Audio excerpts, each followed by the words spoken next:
दोस्तों, Brightcom group के board of directors ने 25 जनवरी 2022 को क्वार्टर 3 के फाइनेंशियल रिजल्ट को अप्रूव कर दिया है और इसके साथ साथ बोनस इशू को भी अप्रूव कर दिया है। तो चलिए सबसे पहले मैं आपको बोनस इशू के बारे में बताता हूं और उसके बाद मैं इसके क्वार्टर 3 के फाइनेंशियल रिजल्ट को भी बताऊंगा। आपने अगर मेरे चैनल को अभी तक सब्सक्राइब नहीं किया है तो उसे सब्सक्राइब भी कर लें। कंपनी ने इस बोनस इशू का रेशियो 2:3 रखा है। इसका मतलब अगर रिकॉर्ड डेट पर आपके डीमैट अकाउंट में 3 शेयर हैं तो आपको 2 बोनस शेयर मिल जाएंगे। अगर आपके डीमैट अकाउंट में 6 शेयर हैं तो आपको 4 और बोनस शेयर मिल जाएंगे। तो इसका मतलब हर 3 शेयर पर आपको 2 बोनस शेयर मिलेंगे और आपके 3 शेयर बन जाएंगे 5 शेयर। इस बोनस इशू की रिकॉर्ड डेट अभी फिक्स नहीं की गई है। मैं आपको एक और बात बता दूं कि इस कंपनी का शेयर एक्स बोनस होने के बाद एक्स बोनस होने की क्लोजिंग के प्राइस का 3/5 हो जाएगा। सपोज कीजिए कि इस कंपनी का शेयर अगर बोनस इशू से पहले 100 रुपये का था तो वो 100 × 3:5 हो जाएगा। इसका मतलब 60 रुपीज़ का हो जाएगा।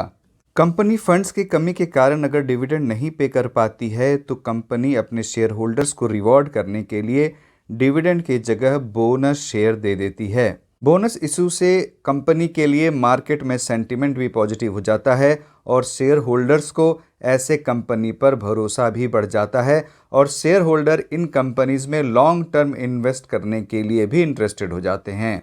बोनस शेयर होल्डर्स के लिए बिल्कुल फ्री होता है। इसके लिए शेयर होल्डर्स को कोई इनकम टैक्स भी नहीं देना होता। कंपनी ने यह भी बताया है कि ये बोनस शेयर्स आपके डीमैट अकाउंट में 24 मार्च 2022 तक क्रेडिट कर दिए जाएंगे। अब चलिए मैं आपको क्वार्टर 3 के रिजल्ट के बारे में बताता हूं। ये इस कंपनी का फाइनेंशियल रिजल्ट है और यहाँ सारे फिगर्स लैक्स में बताए गए हैं। मैं आपको इस कंपनी के कंसोलिडेटेड रिजल्ट के बारे में बताऊंगा। आप देखिए, इस कंपनी का इनकम फ्रॉम ऑपरेशन क्वार्टर 3 में 2021 करोड़ है, जो क्वार्टर 2 में 1104 करोड़ के आसपास था और प्रीवियस ईयर के क्वार्टर 3 में ये 878 करोड़ था।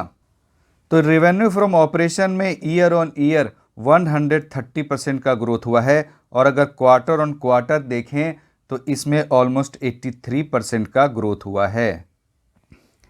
इस कंपनी के क्वार्टर 3 का प्रॉफिट बिफोर टैक्स 506 करोड़ के आसपास है, जो प्रीवियस क्वार्टर में 290 करोड़ था और प्रीवियस ईयर के क्वार्टर 3 में ये 188 करोड़ था। तो प्रॉफिट बिफोर टैक्स में ईयर ऑन ईयर 168% का ग्रोथ हुआ है और अगर क्वार्टर ऑन क्वार्टर देखें तो इसमें ऑलमोस्ट 75% का ग्रोथ हुआ है।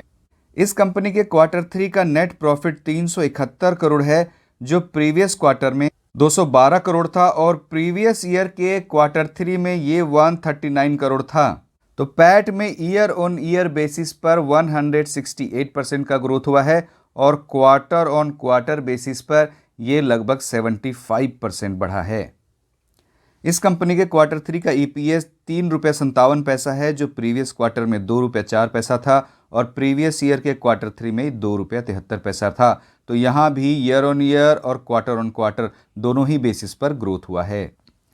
तो आपने देख लिया इस कंपनी का revenue from operation, profit before tax और पैट, ये तीनों ही ईयर ऑन ईयर बेसिस और क्वार्टर ऑन क्वार्टर दोनों ही बेसिस पर बढ़ा है। अब चलिए हम लोग इस कंपनी के मार्जिन को देख लेते हैं।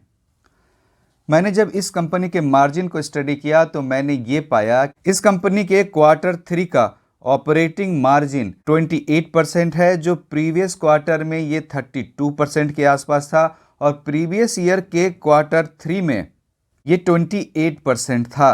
तो आप यहाँ देखिए, ईयर ऑन ईयर बेसिस पर इस कंपनी का ऑपरेटिंग मार्जिन तो स्टेबल है, लेकिन क्वार्टर ऑन क्वार्टर बेसिस पर ऑपरेटिंग मार्जिन में गिरावट आई है, लेकिन ये कोई मेजर गिरावट नहीं है। इस कंपनी का क्वार्टर 3 का पैट का मार्जिन 18% है, जो क्वार्टर 2 में 19% था और प्रीवियस ईयर के क्वार्टर 3 में ये 16% था। तो आप यहाँ देखिए, ईयर ऑन ईयर बेसिस पर पैट के मार्जिन में तो इम्प्रूवमेंट हुआ है, लेकिन क्वार्टर ऑन क्वार्टर बेसिस पर ये स्टेबल है। तो अगर हम लोग इस कंपनी के रिजल्ट को देखें तो रेवेन्यू के फ्रंट पर तो ये कंपनी काफ़ी अच्छा कर रही है, लेकिन मार्जिन के फ्रंट पे ये स्टेबल है। तो मुझे इस कंपनी का रिजल्ट अच्छा लग रहा है। मुझे उम्मीद है कि ये वीडियो आपको पसंद आया होगा, तो इस वीडियो को लाइक करें, आप अपने फैमिली मेम्बर्स और फ्रेंड्स के साथ शेयर करें। धन्यवाद।